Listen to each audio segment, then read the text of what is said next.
Good morning, guys. You know what today is. It's Monday Morning Chats with Sak, and Sak is me. I hope that you guys had a great weekend. And guess what? It's a new month. It's May.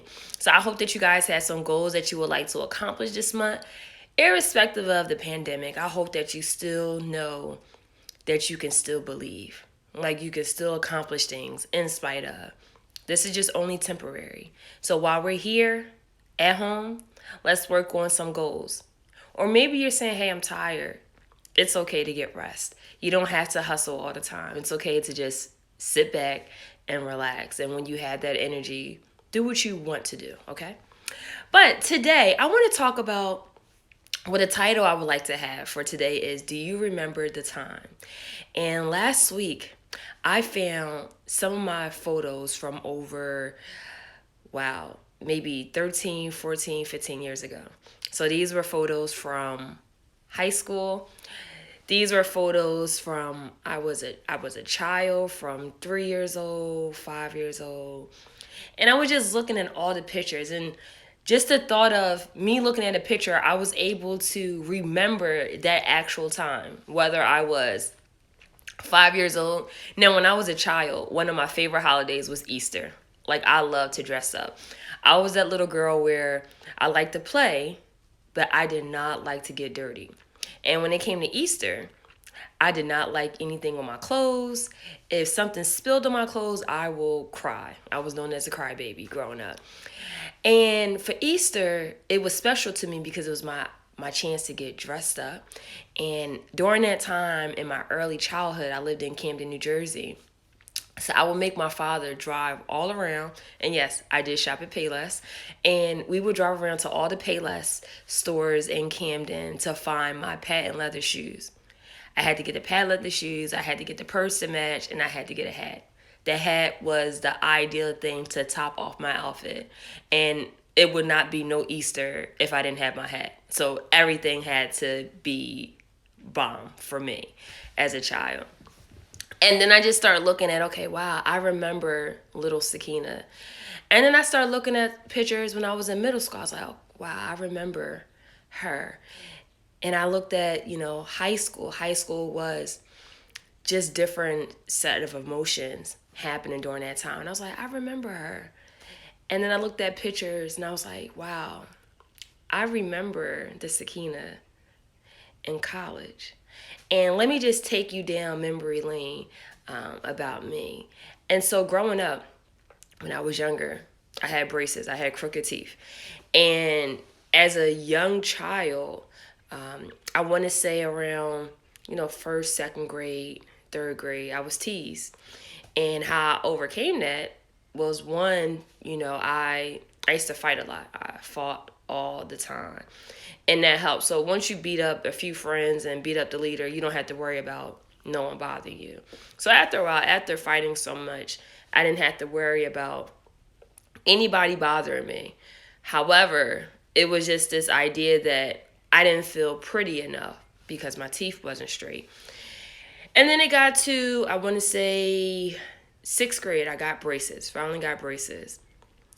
And it felt better. I felt more so like my confidence was going up. And, in my mind, I never thought I was a ugly girl. It was just more so this one thing that I wish I can change. And I remember as a young child, there were kids in my school that committed suicide because of being bullied. And they will listen to the kids that called them names and called them ugly. And they hold those words to be true. And the unfortunate thing was they didn't know how to fight back. So kids were calling them names, but they didn't know how to fight back. They didn't know how to use their hands to solve a problem. And that was a difference. Like, although I didn't feel as confident enough, I used my hands to just make sure that no one doesn't bother me again. And so the bullying didn't have as much effect on me as it did other kids. But I remember kids killing themselves. And so it got to middle school where, nice shape, like to dress up, got braces, my teeth is finally getting straight. Thank God, right?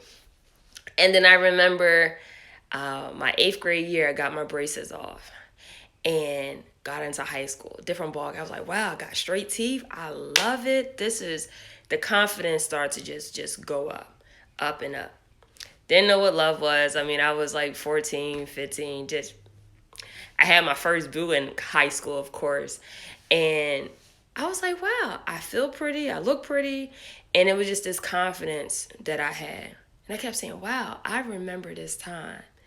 And then I remember as I matriculated through high school, it was great. It was great to say the least. Now, if you saw my previous video, you know that I went to 3 different high schools in 3 different states. And so for my ninth and 10th grade year, my technical first boot was in Florida. And that was cool. Back in the day, writing letters, and now we have email. Now we have phones. You could text message people. So that was a good time. And then college came. And my senior year, I didn't know what I wanted to do in high school. I was pretty much all over the place. I knew I wanted to go to college, but I didn't have a plan until I had my guidance counselor, which I told you guys in my previous video. But my college years was a little different. Self-esteem went back down. And during that time, I gained weight. Growing up, I was always slim. And I used to wear a size 0, 2, 4. And then my sophomore year, I started to gain weight. And then it fluctuated. So my senior year in high school, I was maybe 160. Then it dropped to 155. When I went to college, it just kept fluctuating. But my biggest peak was 11th grade year, 175 pounds. So my weight was fluctuating. Got to college, I felt like, wow. Like I gained that freshman 15, you want to say. And I didn't have the confidence. And, I was always to myself, had my friends. And I just kept looking at these pictures in this bag that I had. I was like, wow, I remember that feeling. And then I started looking at pictures when I got older, when I graduated from law school and when I was in law school in that transition. And I could see it in my face. I could see it when I smiled. And I was like, wow, I'm happy with that Sakina right there.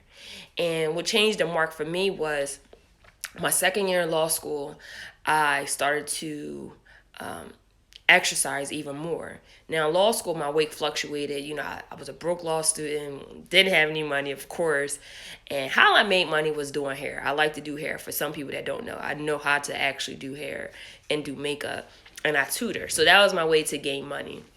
But besides that, I didn't have like a full-time job. I was just pretty much, whenever someone needed their hair done, charge them a discounted rate, and that was it. But I remember like my first year in law school, it was cool. Like my confidence was still there, but it was still trying to climb up the ladder. How it was when I was in my ninth grade sophomore year, started to climb up the ladder. But my second year in law school, it just changed the game. Started to lose weight, lost about 17, 18 pounds. But then when I cut my hair, I was like, okay, I'm a different type of Sakina. And during that time, I cut my hair. Then after that, I had this heartbreak. And it was 2015 actually. And I was like, wow, I felt hurt, felt ashamed, just all these things. And I remember how I got over it. And I would look at current pictures. I'm like, wow, I love that Sakina. The confidence, the smile. And the one thing I can say is that a lot of times you will see people during your normal course of business, and whether it's a friend, whether it's a colleague, whether it's a family member, they may look like they have it all together. You may look at them and say, this man is handsome, or this woman is beautiful, but you never know how they feel inside. And I remember the times where my outer appearance to other people, they may say, oh, you're very beautiful. But at one point in my life, I didn't feel that way. But when I looked at the pictures and I thought about, do I remember the time? And I looked at these pictures, I was like, I remember this Sakina, and I looked at the transition. And I was like, wow. I looked at the progress, and I was like, wow. And during those times of my life, from being a child at 5 years old to being in middle school to being in high school to being in college to being in law school, there has been a significant change. So from my middle school years, from elementary to middle school years, I used to fight a lot. That was just my thing. And then from middle school to high school, I realized, hey, I need to learn how to walk away. Like, just because someone says something, I have to walk away because I want to go to college and law school. And so from high school, during that time, I learned how to listen, and how to walk away.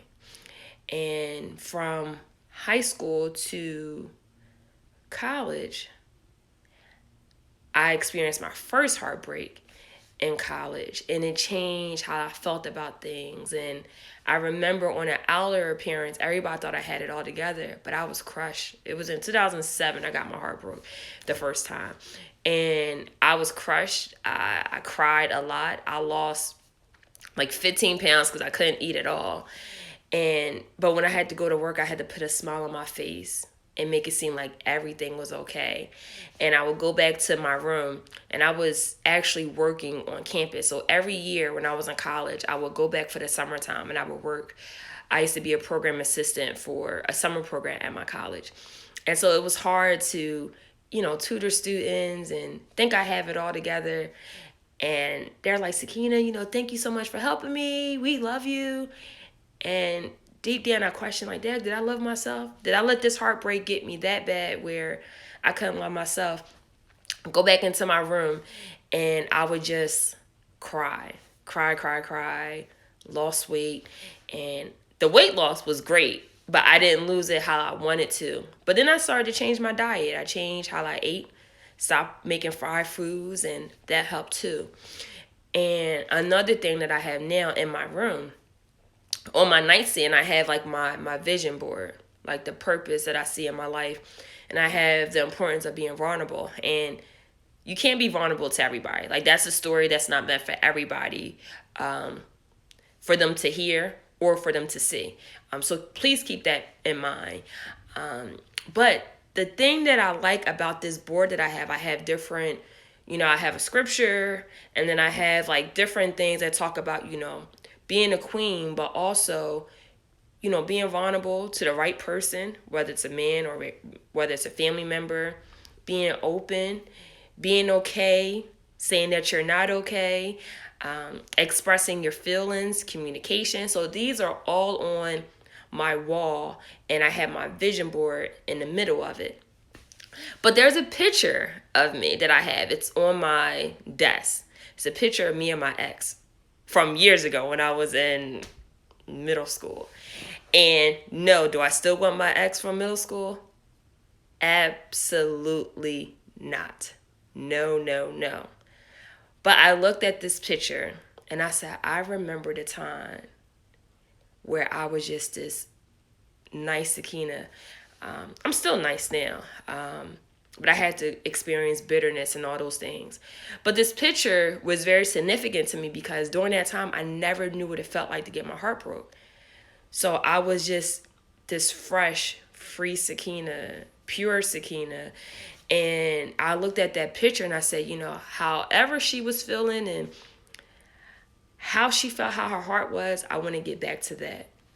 And so it's important for me. I read positive affirmations to keep positive things in my mind. I'm very cautious of who I hang with. I read my Bible. I have to. I tell myself good things, and I feel good about myself. I don't care if I have my hair done or hair not done. Of course, the hairdressers are closed, so my hair is not on point. It's good enough for right now, but I feel confident. And it doesn't matter if I have a dress on, doesn't matter if I have yoga pants on. I feel confident in who I am as a woman, and there's no man, there's no woman that can make me feel different. But it took me a lot to get here, and I will look at the pictures from this past weekend, and I just kept saying, do I remember the time? And I just want to ask you, like, do you remember the time before you got your heart broke? Do you remember the time before someone told you no? Do you remember the time before you got that first rejection letter? Maybe it's for college or maybe it's for a job. Do you remember the time where you could just be so open and you could just express yourself freely? Do you remember that time? It was great. It was free. Like I would look at that picture on my nightstand. I was like, wow, I remember that Sakina. I was in I just graduated from 8th grade and I was getting ready to go to college. And I looked at that picture. I was like, wow, she was happy. Uh, that's when my braces just got off. So I thought I was just so fly. Had my nails really long. I was just, in my words, I was popping. But I remember just being free. I remember just what it's like to be just so pure, just full of innocence. And I looked at that picture. I was like, wow, I want to get there. And even though things have transpired throughout my life, that pure heart that I had at that time at 14, I want to get there. And I'm a lot closer there now than I was maybe 3 years ago, 4 years ago. But do you remember that time? And the one thing I can tell you is that, and I'm only speaking from my experience, and I am not a therapist at all. I am not a relationship expert at all. I am none of those experts. I am an attorney. But the one thing I can tell you is that I read a book about self-healing and I read things about self-healing. I practice a lot of therapy tools. And a lot of times, in the Black community, therapy is like taboo. It's like if you do anything that's therapeutic or you go to a therapist, it's like you're crazy. And I really believe that you need something to keep you sane. Like the one therapeutic thing I have always done in my entire life was journal write. Journal writing allows me to thoroughly express how I feel. And the one thing I've learned about in therapy is that you don't want to do what's called emotional vomit. If you're trying to express how you feel to someone, don't give them everything all at once. It's like, oh, you did this. You did that. You did this. You did that. That could be too much for someone to handle. And so instead, I would just write everything down in my journal and say, and the thing about me when I journal write, I would make sure I have the date and the actual time that I started writing in the journal. So my journal entries would start off as a journal and I would end with a poem. And I kept thinking about, do you remember the time? And Michael Jackson's song. And when I was looking through all my pictures, the one thing about me growing up is that when I would have planners for high school, the little areas where I had notes, I would create poems. So I found my planner from high school. That's over 15 years ago. And I would read the poems. And I read about the poem where I talked about getting hurt and how I'll never love again. And I was like, I don't know, 16. And I read the other journal prompts that I had when I was in college. And I was like, wow, do you remember that time? And another thing I want to say is that what would you tell your younger self? The thing I would tell my younger self, especially I would say the younger self in college, that things will get better. You have to experience hurt and pain to get joy. Great things take time. Sometimes you may have to encounter things you don't understand, but it will really make you appreciate more. I experienced a lot of things. I know one of the things I experienced in college was I lost my great-grandmother. My great-grandmother meant everything to me. She died my freshman year, my first semester. And I try to keep the feelings to myself. And I never forget one time I was driving around. I picked up one of my friends. I had a car in college. And I picked up one of my friends. She was like, are you all right? I'm like, I'm good. She was like, no, you're not. What's wrong? And that was the first time, honestly, I decided to smoke a Black and Mild because I was so stressed out. And she was like, you're not okay. And I was like, what make you say that? She was like, Sakina, you're smoking Black and Milds in your car. And I was like, you can smell it? And then I broke down and I told her how I felt. And then, I told you guys, in a bad relationship in college. It was off and on for 2 years. So dealing with that, and then at that time, not having the self-esteem that I needed. And so for you, do you remember that time? And what are you doing to get back to that that self, that person you was before the hurt. What are you doing? I told you guys I journal, right? I do self-healing practices. I read. I take time out for myself.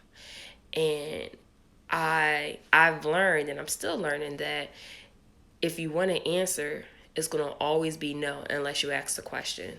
So, not being afraid to ask questions. And sometimes if it's like a deep question, or if it's something I need to ask somebody, of course I get scared about, what if this person say no?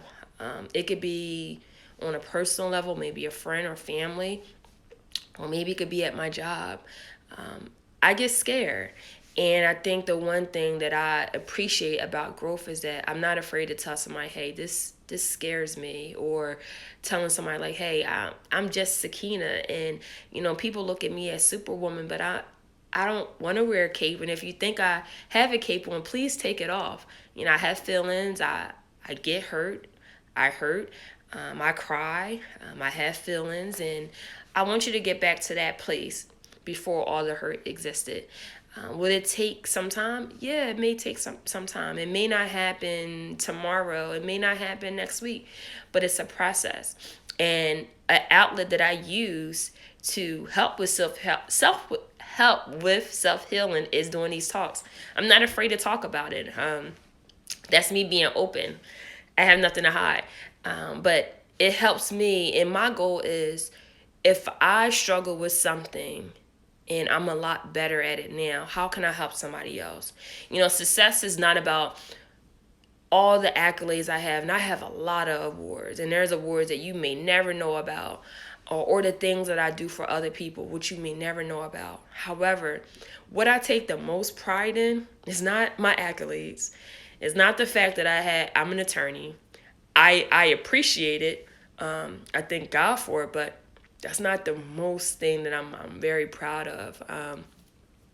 What I'm proud of is that I'm okay to admit when I'm wrong.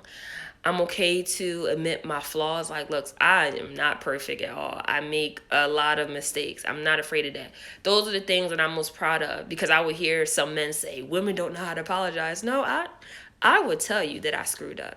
But those things that I am proud of, and most importantly, I'm proud that I'm able to hold myself accountable, even when no one else does. And I'm okay with saying, hey, I realize that this hurt you, and I apologize for that. And I'm okay with knowing that I can give someone an apology and they may never apologize back. And I've learned to say that's okay. But do you remember that time before all the heartbreak? And I pray that you get there and be patient with yourself. Continue to love on yourself.